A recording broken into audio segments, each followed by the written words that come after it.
Shalom Bapak Ibu Saudara terkasih, selamat datang dalam program Kebenaran yang Memerdekakan. The truth shall make you free. Berita koran menuliskan di headline Kompas, lonjakan kasus COVID-19 hambat pemulihan ekonomi. Kesehatan publik harus diprioritaskan jika ingin membuka kegiatan ekonomi dan bergerak menuju pemulihan. Saat kasus COVID-19 terus naik, pemulihan ekonomi akan terbatas. Kita baca berita bahwa saat ini rumah sakit penuh dengan pasien-pasien baru, sehingga angka pasien semakin meningkat drastis, kamar-kamar rumah sakit penuh, orang yang baru terjangkit COVID-19 sulit untuk mengakses perawatan yang layak. Bapak Ibu Saudara terkasih, melihat fakta yang ada sekarang ini dapat membuat kita khawatir. Oleh karena itu kita melihat kepada firman Tuhan. Daud mengatakan, "Dengarkanlah kiranya seruanku ya Allah, perhatikanlah doaku. Dari ujung-ujung bumi aku berseru kepadamu, karena hatiku lemah dan lesu." Artinya Daud pernah mengalami situasi-situasi yang berat gitu. Situasi yang betul-betul mencekam keadaannya. Oleh karena itu dia bilang, "Aku bersyukur Tuhan bahwa Engkaulah tempat perlindunganku, menaraku, kota bentengku. Biarlah aku berdiam dalam kemah-Mu untuk selama-lamanya. Biarlah aku berlindung dalam naungan sayap-Mu. Sungguh Engkaulah Tuhan yang telah mendengarkan doaku, yang memenuhi permintaan orang-orang yang takut akan nama-Mu." Amin. Jadi membaca kitab Mazmur dalam situasi dan kondisi yang sekarang ini betul-betul sangat menguatkan. Firman Tuhan kita perlukan, terutama di masa-masa yang sulit seperti ini. Karena berita tentang virus yang menyebar secara cepat, airborne, dan korban sudah banyak berjatuhan, betul-betul membuat kita berpikir untuk beraktivitas di luar rumah. Tetapi di satu sisi kita perlu bekerja, kita perlu beraktivitas. Oleh karena itu kita perlu tetap melakukan protokol kesehatan seperti yang telah dicanangkan oleh pemerintah.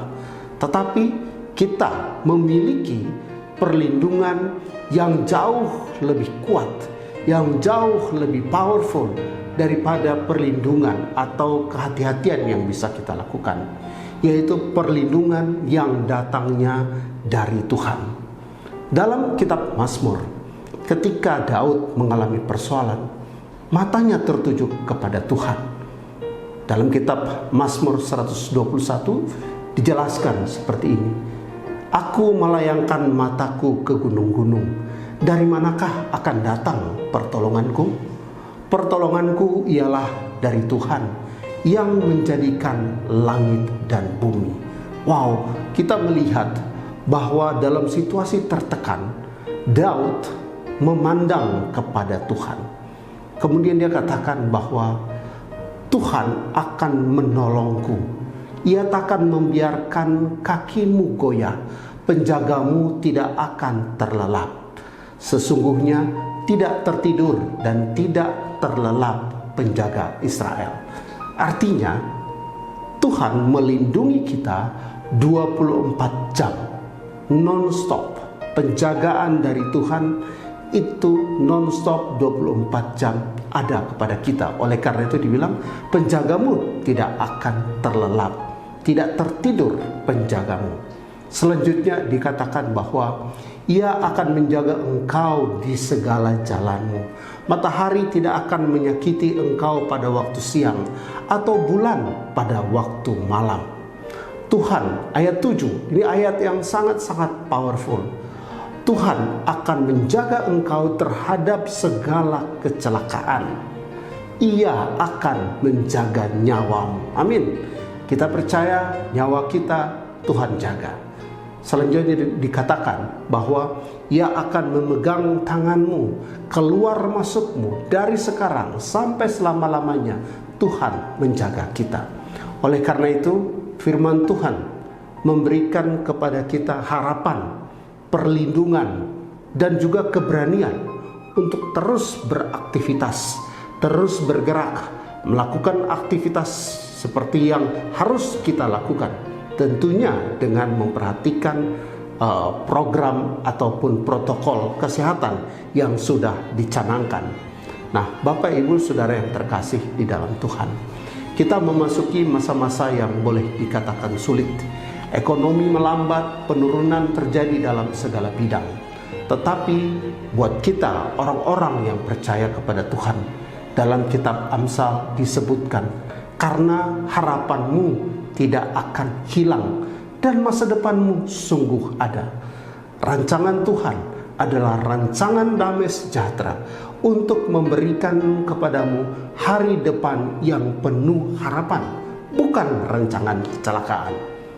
Buat saudaraku yang mungkin terkena virus COVID-19, saya percaya bahwa oleh bilur-bilur Kristus, kesembuhan sudah terjadi. Oleh karena itu, tetaplah berharap, karena harapan itu memungkinkan mujizat terjadi. Mujizat tidak terjadi ketika orang tidak berharap. Oleh karena itu, teruslah berharap. Apapun situasi, kondisi, tekanan, hambatan, dan semua tantangan yang ada dalam kehidupan, kita percaya bahwa kita akan melalui ini semua. Karena firman-Nya mengatakan, pencobaan-pencobaan yang kamu alami adalah pencobaan-pencobaan biasa yang tidak melebihi kekuatan manusia. Sebab Allah adalah setia. Dan jikalau kamu dicobai, Ia akan memberikan kepadamu jalan keluar sehingga kamu dapat menanggungnya. Amin. Kita bersyukur bahwa kita dikasih kekuatan oleh Tuhan, sehingga kita boleh melewati semua persoalan yang ada, tantangan yang ada, pergumulan yang ada, krisis yang ada, ancaman virus berbahaya yang ada. Karena kita percaya bahwa ketika kita mengandalkan Tuhan, maka Tuhanlah yang melindungi kita, Tuhanlah yang menyediakan segala hal terbaik yang kita perlukan dalam kehidupan kita. Amin. Tuhan memberkati.